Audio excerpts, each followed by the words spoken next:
Welcome to my YouTube channel learn stock market in Kannada.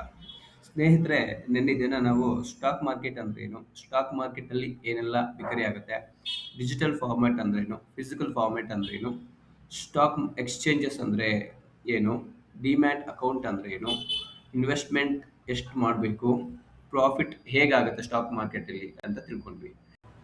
ಸ್ನೇಹಿತರೆ, ನಮ್ಮ ಭಾರತದಲ್ಲಿ ಸೆಬಿ ಅಂತ ಹೇಳಿ ಗೌರ್ಮೆಂಟ್ ಅಥಾರಿಟಿ ಇದೆ. ಅಂದರೆ security exchange board of India ಅಂತ ಹೇಳ್ತೀವಿ. ಇದು ಬಂದು ಸ್ಟಾಕ್ ಎಕ್ಸ್ಚೇಂಜಸ್ಗಳನ್ನು ಕಂಟ್ರೋಲ್ ಮಾಡುತ್ತೆ ಅಥವಾ ರೆಗ್ಯುಲೇಟ್ ಮಾಡುತ್ತೆ. ಭಾರತದಲ್ಲಿ ಆ, 20ಕ್ಕಿಂತ ಹೆಚ್ಚು ಸ್ಟಾಕ್ ಎಕ್ಸ್ಚೇಂಜಸ್ಗಳಿದೆ.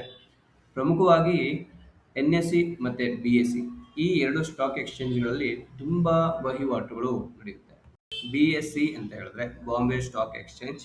ಇದು ಭಾರತದ ಮೊಟ್ಟ ಮೊದಲ ಮತ್ತು ತುಂಬ ಹಳೆಯ ಸ್ಟಾಕ್ ಎಕ್ಸ್ಚೇಂಜ್.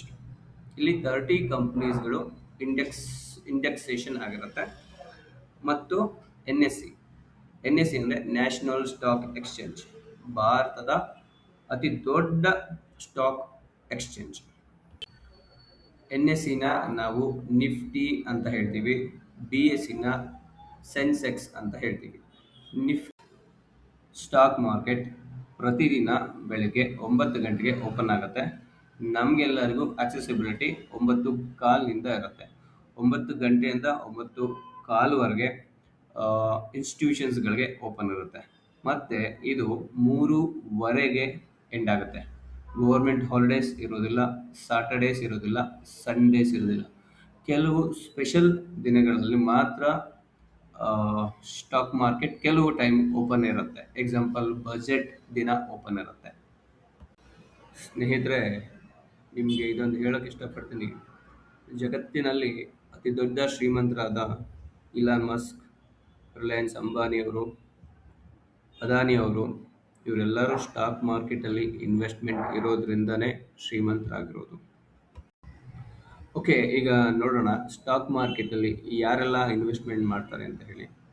ಸ್ನೇಹಿತರೆ, ಸ್ಟಾಕ್ ಮಾರ್ಕೆಟಲ್ಲಿ FII ಅಂತ ಬರ್ತಾರೆ, ಅಂದರೆ ಫಾರಿನ್ ಇನ್ಸ್ಟಿಟ್ಯೂಷನಲ್ ಇನ್ವೆಸ್ಟರ್ಸ್ ಅಂತ. ಕನ್ನಡದಲ್ಲಿ ಹೇಳೋದಾದರೆ ವಿದೇಶಿ ಹೂಡಿಕೆದಾರರು ಅಂತ ಹೇಳಿ.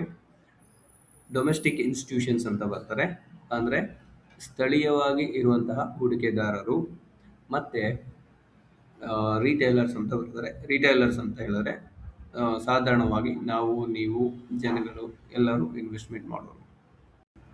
ಸ್ನೇಹಿತರೆ, ನೀವು ಮ್ಯೂಚುವಲ್ ಫಂಡ್ಸ್ ಅಂತ ಕೇಳಿರ್ತೀರ. Tata mutual fund, HDFC mutual fund, ಎಲ್ಲ ಮ್ಯೂಚುವಲ್ ಫಂಡ್ಸ್ಗಳಿದೆ. ಈ ಮ್ಯೂಚುವಲ್ ಫಂಡ್ಸ್ ಇದಾರಲ್ಲ, ಇವರನ್ನ ನಾವು ಡೊಮೆಸ್ಟಿಕ್ ಇನ್ಸ್ಟಿಟ್ಯೂಷನಲ್ ಇನ್ವೆಸ್ಟರ್ಸ್ ಅಂತ ಹೇಳ್ತೀವಿ. ಹಾಗೇನೆ ಫಾರಿನ್ ವಿದೇಶಿ ಹೂಡಿಕೆದಾರರು ಕೂಡ ಇರ್ತಾರೆ. ಸೊ ಅವರು ಫಾರಿನ್ ಇನ್ಸ್ಟಿಟ್ಯೂಷನಲ್ ಇನ್ವೆಸ್ಟರ್ಸ್. ನಮ್ಮ ಇಂಡಿಯಾ ಎಕಾನಮಿ ತುಂಬ ಚೆನ್ನಾಗಿ ರನ್ ಆಗ್ತಿರೋದ್ರಿಂದ, ಇಂಡಿಯನ್ ಎಕಾನಮಿ ರನ್ ಆಗ್ತಿರೋದ್ರಿಂದ ಕಂಪ್ನಿಗಳು ಕೂಡ ಚೆನ್ನಾಗಿ ಪ್ರಾಫಿಟ್ ಅರ್ನ್ ಮಾಡುತ್ತೆ ಅಂತ ಹೇಳಿ ಅವರು ನಮ್ಮ ಭಾರತ ದೇಶದಲ್ಲಿ ಇನ್ವೆಸ್ಟ್ಮೆಂಟ್ ಮಾಡ್ತಾರೆ.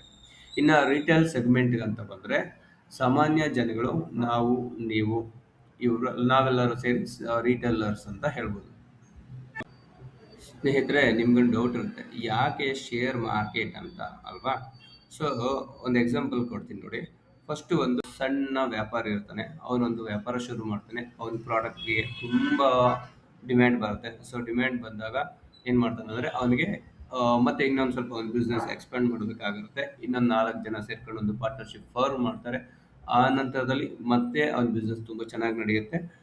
ಮತ್ತೆ ಅವನು ಬ್ಯಾಂಕ್ಗೆ ಹೋಗಿ ಲೋನ್ ಅಪ್ರೋಚ್ ಮಾಡಿ ಲೋನ್ ತೊಗೊಳ್ತಾನೆ. ಬಟ್ ಅವನ ಪ್ರಾಡಕ್ಟು ತುಂಬ ಉತ್ತಮವಾಗಿರೋದ್ರಿಂದ ತುಂಬ ಡಿಮ್ಯಾಂಡ್ ಇರುತ್ತೆ. ತುಂಬ ಡಿಮ್ಯಾಂಡ್ ಇರೋದ್ರಿಂದ ಇಡೀ ದೇಶಕ್ಕೆ ಅಥವಾ ದೇಶದಲ್ಲಿ ಮತ್ತು ವಿದೇಶದಲ್ಲಿ ಅವನ ಪ್ರಾಡಕ್ಟ್ನ ಡಿಮ್ಯಾಂಡ್ ತುಂಬ ಇರೋದ್ರಿಂದ ಅವನಿಗೆ ಬಂಡವಾಳ ಕಡಿಮೆ ಆಗುತ್ತೆ. ಆ ಬಂಡವಾಳ ಜಾಸ್ತಿ ಬೇಕಾಗಿರೋದ್ರಿಂದ ಸ್ಟಾಕ್ ಮಾರ್ಕೆಟ್ಗೆ ಷೇರಿನ ರೂಪದಲ್ಲಿ ಅವರು ಬಂಡವಾಳನ ಕ್ರೋಢೀಕರಿಸ್ತಾರೆ. ಒಂದು ಕಂಪ್ನಿ ಶೇರ್ಸ್ಗಳಂತ ನೀವು ನೋಡ್ಬೋದು.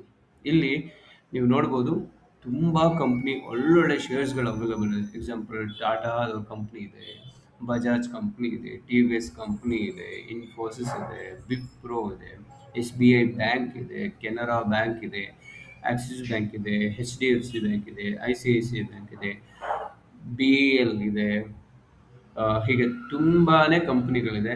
ಸೊ ನೀವು ಏನಂತ ಹೇಳಿದ್ರೆ ಒಂದು ಕಾನ್ಫಿಡೆನ್ಸಿಂದ ಇನ್ವೆಸ್ಟ್ಮೆಂಟ್ ಮಾಡಿದ್ರೆ ಶೇರ್ ಮಾರ್ಕೆಟಲ್ಲಿ ಒಳ್ಳೆ ಸಕ್ಸಸ್ ಆಗ್ತೀರಾ.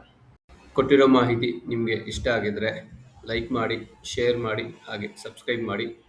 ಮುಂದಿನ ಪಾರ್ಟ್ 3 ವಿಡಿಯೋದಲ್ಲಿ ಸಾಕಷ್ಟು ಕಲಿಯೋಣ. ನಿಮ್ಮ ಹತ್ರ ಡಿಮ್ಯಾಟ್ ಅಕೌಂಟ್ ಇಲ್ಲ ಅಂತ ಹೇಳಿದ್ರೆ ಡಿಸ್ಕ್ರಿಪ್ಷನ್ನಲ್ಲಿ ಏಂಜಲ್ 1 ಲಿಂಕ್ ಶೇರ್ ಮಾಡಿರ್ತೀನಿ. ಫ್ರೀ ಡಿಮ್ಯಾಟ್ ಅಕೌಂಟ್ ಓಪನ್ ಮಾಡ್ಕೊಳ್ಳಿ. ಧನ್ಯವಾದಗಳು.